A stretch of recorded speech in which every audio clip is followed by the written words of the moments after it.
Hold on a moment. I just saw a top alternative independent news organization totally butchered this story with not an ounce of truth, with not an ounce of just compassion for its viewers, totally flip-flopping. So you know what? Let's talk about Donald Trump and Henry Kissinger. As we know, the two have recently met in New York to discuss the future of U.S. foreign policy, more specifically China, Russia, Iran, the European Union, and other events and issues around the world. Of course, this is an official statement from a private meeting that held no public records. As we know, Henry Kissinger and Donald Trump have been friends for a very long time and even had weeks of telephone conversations between each other when Donald Trump was running for president of the United States.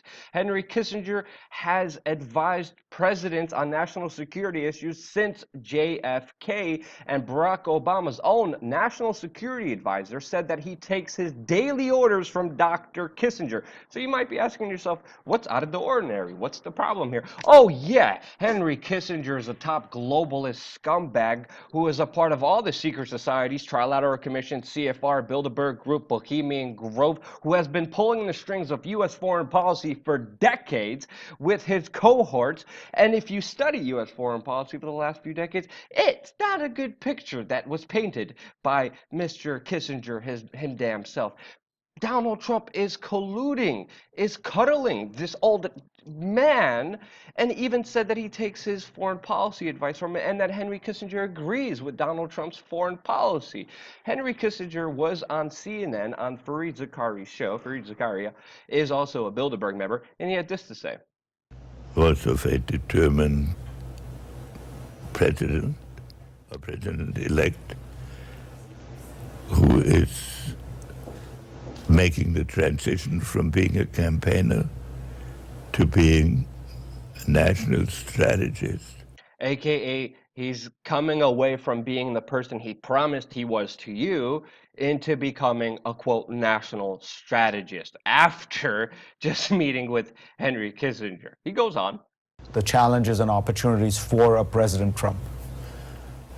Well, this president-elect, it's the most unique that I have experienced in one respect. He has absolutely no baggage. AKA, I never had to deal with this crap before because he's not a part of any secret society and we have no blackmail on him. As it was confirmed by Newt Gingrich, who on Fox News said that the establishment is scared of Donald Trump because he's not a part of any secret societies. And again, secret societies like Bohemian Grove and Skull and Bones get dirt on very powerful people, and then they use that dirt in order to extort them. And that's exactly what Henry Kissinger is putting in context. The impact of globalization. And I wrote minor things about that earlier. Not enough attention was paid to the fact that it was bound to have winners and losers, and that the losers were bound to try to express themselves in some... AKA all the globalist, tyrannical, free trade, war policies that I have been pushing on the American public when I had my fingertips on U.S. foreign policy. There was a reaction to that, and that elected Donald Trump because Donald Trump was speaking out against that when he was running for president. Kind of political reaction. In my view, in the present situation, one should not insist on nailing him into positions that he had taken in the campaign on which he doesn't insist.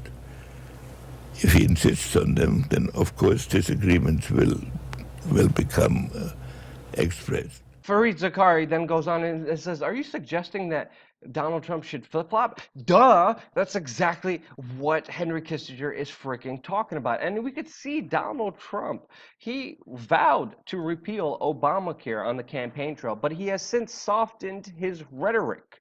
He has claimed that he would persecute Hillary Clinton, but now he is saying that he doesn't want to, quote, hurt her, and he has avoided confirming any such plans when she broke the law. Why would this happen after a meeting with Henry Kissinger? Oh yeah, Henry Kissinger and Hillary Clinton have a very, very, very personal relationship. They vacation together at beachfront villas. Hillary Clinton publicly called him a friend and that she, quote, relied on Henry Kissinger for counsel when she was Secretary of State from 2009 to 2013. She said, quote, he checked in with me regularly, sharing astute observations about foreign leaders and sending me written reports. This is Hillary Clinton admitting that Henry Kissinger was pulling the strings on her. To make the situation worse, Kissinger said this. On which he doesn't insist. If he insists on them, then of course disagreements will become expressed. There's going to be disagreements. What do you think that means, especially from a war criminal? Henry Kissinger prolonged the Vietnam War for 5 pointless years. He illegally bombed Cambodia and Laos just on his own volition. He goaded Nixon to wiretap staffers and journalists. He was responsible for 3 genocides in Cambodia, East Timor, and Bangladesh. He urged Nixon to go after Daniel Ellsberg, a journalist, for having released the Pentagon Papers, which again set off the whole chain of events which brought down Richard Nixon. He again pumped up Pakistan's ISI and encouraged it to use it politically as with Islam to destabilize Afghanistan. He began U.S. arms for petrodollar dependency with Saudi Arabia and pre-revolutionary Iran. He accelerated needless civil wars in southern Africa that, in the name of supporting white supremacy, left millions dead. He supported coups and death squads throughout Latin America, and he integrated himself with the first generation neocons such as Dick Cheney and Paul Wolfowitz that took the throne and launched the war in Iraq, the war in Afghanistan. He had his fingers on Hillary Clinton when she went into Libya. He had his fingers on Barack Obama when he went after Syria. He is the man responsible for horrible war crimes. I confronted this man one-on-one for his criminal, illegal behavior that he should be behind bars with. And then he said, I'm a coward for calling him out. You can watch this video. It's going to be in the description below. Just click the description. Sources, go all the way down.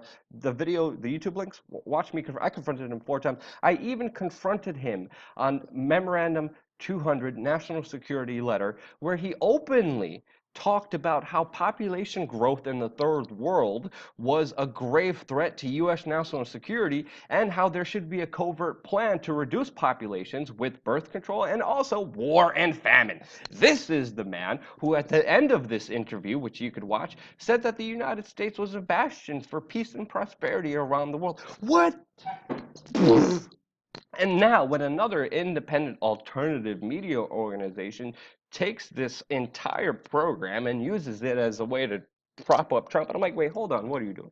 Now, to be fair, we still don't know exactly what's going to happen with Donald Trump. He's not even president yet, but I'm seeing the warning signs, and I'm going to scream it off the top of my lungs with a bullhorn, because that's what I'm here to do.